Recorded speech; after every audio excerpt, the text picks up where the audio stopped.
Good morning, and welcome to episode 7 of Rich's Cancer Journey.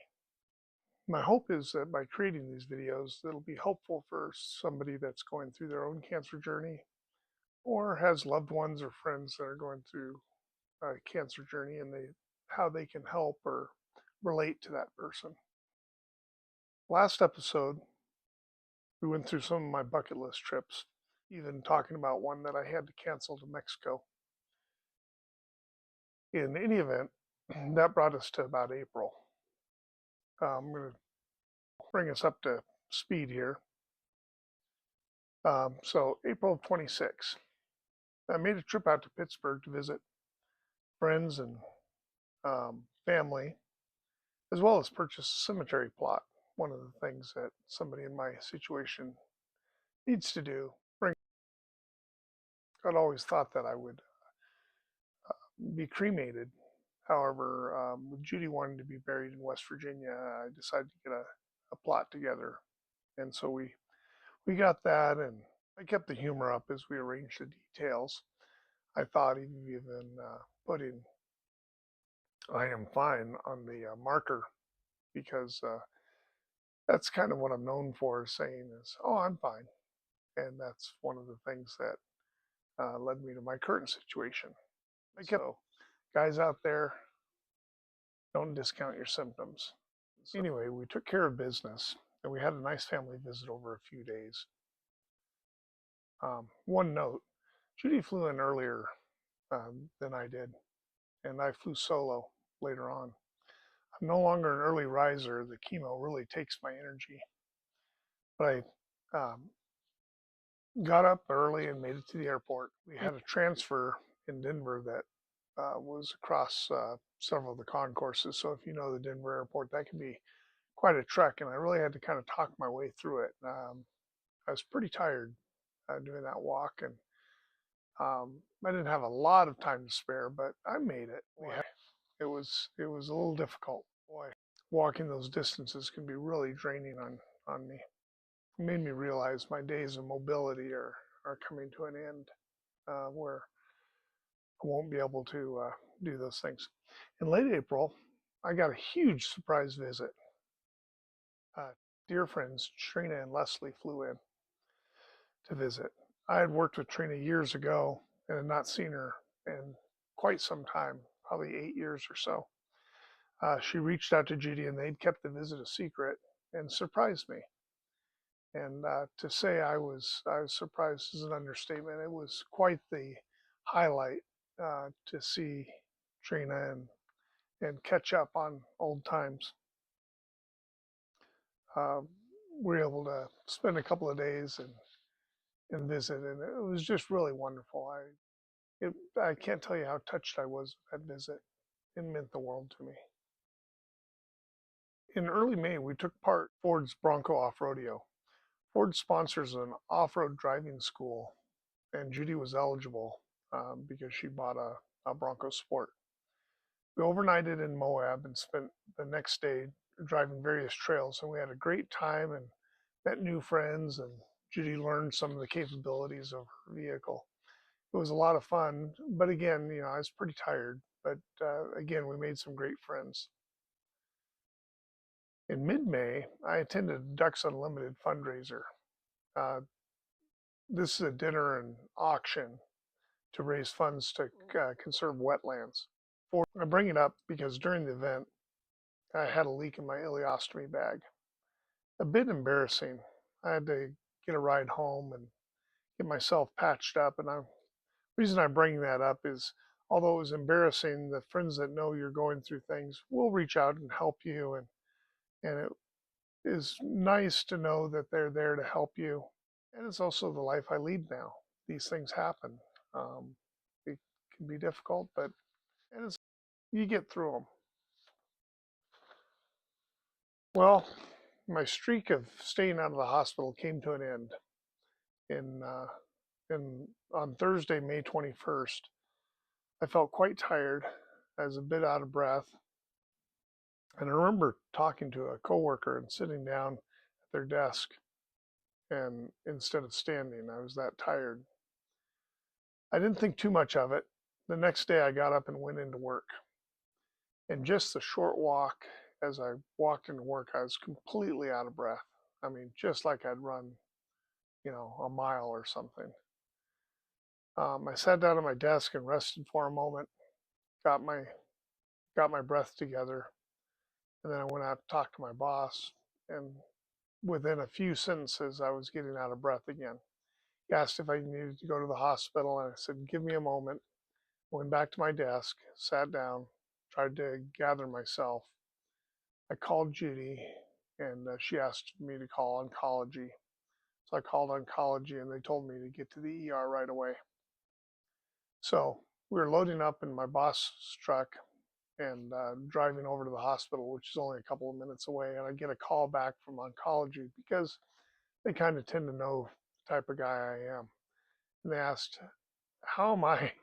How am I getting to the hospital?"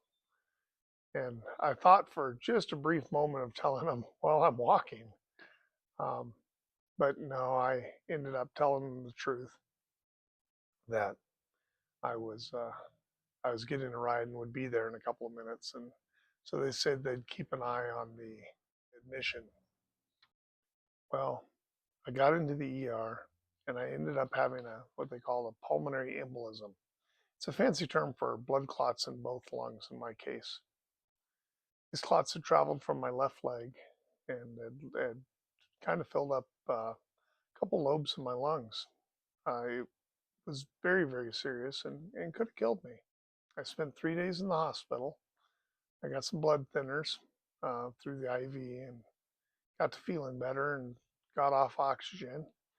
And then I went home and I'm going to be on blood thinners the rest of my life, but it's oral blood thinners, so I just take a pill. Should keep the clots from reforming, and then over the next 6 months or so, the clots should dissolve. But one more thing. The cancer is the likely cause of those clots. That's what they figured. There's a number of things that could cause them, but in my case, the most likely cause should cancer. The next week, I did some light off-roading in the San Juan Mountains, and it was a nice day, and Judy and I had a lot of fun. However, boy, was I worn out. That wore me out. Probably pushed a little too hard that day, but anyway, we got in some nice trips and got some nice pictures in. In mid-June, Judy and I went to Maine and Vermont. We spent a week overall and a few days in Bar Harbor, Maine. Staying at Old Inns was a real treat, as well as eating great food. Judy had arranged a wheelchair transport between Gates and Denver, and I'm having a bit of conflict accepting that I'm not as capable as I once was. How it's been put to me in these things is I need to choose where I expend my energy. However, and the wheelchair just helps me. It helps with my quality of life for that particular day. I'm kind of always thinking there's somebody worse off than me, and oncology is encouraging me to get help distance when I can. But the wheelchair did, make it a very smooth transition between gates. While in Bar Harbor, we took a ride in a four-masted schooner. It was fun watching them raise the sails. It was a couple-hour boat ride, and it was really a lot of fun to see a classic, roughly, I think it was about 100-year-old ship, maybe a little older than that. See the lobster pots and just get out in the fresh air. It was a lot of fun. I enjoyed eating the fresh lobster, and we met several innkeepers during our stays. One of our stays was next door to a mineral museum. Here's a picture of one of the stones. Here's a saying sometimes can help inspire you through the struggles in life. Driving around Acadia National Park, I loved climbing on the rocks. Judy reminded me that my balance isn't what it used to be, and I probably should be more careful. I haven't mention my routine medical appointments. For a while, I figured if I mentioned every medical appointment as this goes, it would become kind of monotonous. But roughly speaking, I've had well over 200 appointments in the last 18 months. I've had 220, maybe 250, something like that. Here's a recap of roughly a normal month, not including hospital stays and things like that. So every month I have to get my nephrostomy tubes changed out. This helps reduce infection risk in my kidneys. Every 2 weeks I have chemo treatments as long as my labs are holding up. And the chemo treatments are included usually like on a Monday. Well, usually a Friday I'll have labs. Monday I'll have the appointment with the oncologist, and then I'll have chemo after that. And that pretty much takes up the day, and about 5.5, 6 hours. Every 2 months I have urology appointments to look at my kidneys and things like that. Monthly, I have counseling appointments. And let's talk about that for a moment. I've been reluctant to always do counseling and things of that nature. But during my radiation appointments, one of the nurses was able to kind of draw out some of my feelings on my situation. And she was really good about it. And I kind of considered that, man, I was kind of abusing those appointments. When I talked to the nurse about my radiation treatment, then we end up talking about me in general, and it always give me time. But nevertheless, that's not wasn't what she is there for. Although she is happy to help me, and I was really pleased with that. In any event, I decided that okay, I will accept counseling appointments, and so I meet monthly. And I would encourage people going through struggles to do that. I think it kind of helps me a little bit, and I've taken to a point where I look forward to those. So again, I would encourage people, if you feel you need it, reach out and get those appointments scheduled. My last chemo appointment was this past Monday, June 22nd, and it lasts all day. And then I get a pump put in for a couple of days. Get the pump removed on Wednesday, the 24th, and then the next chemo appointment will be 3 weeks. They want some time for my labs to recover, so we'll see how that goes. It's always a balance. They need to balance chemo with quality of life. Chemo appointment tends to knock me down pretty heavily, and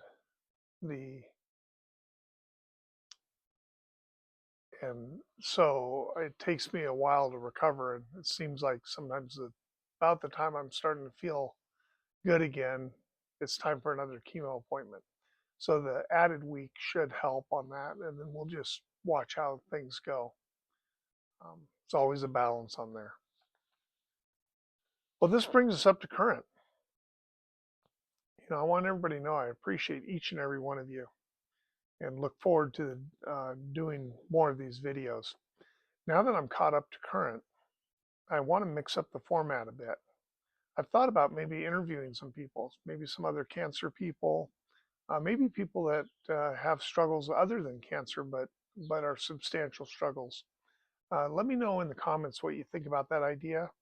And if you have other ideas on how, what you want to know about, so I can keep these videos coming on a regular basis.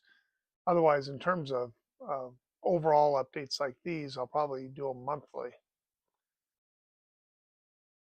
Again, let me know in the comments your ideas. Until next time, have a nice day.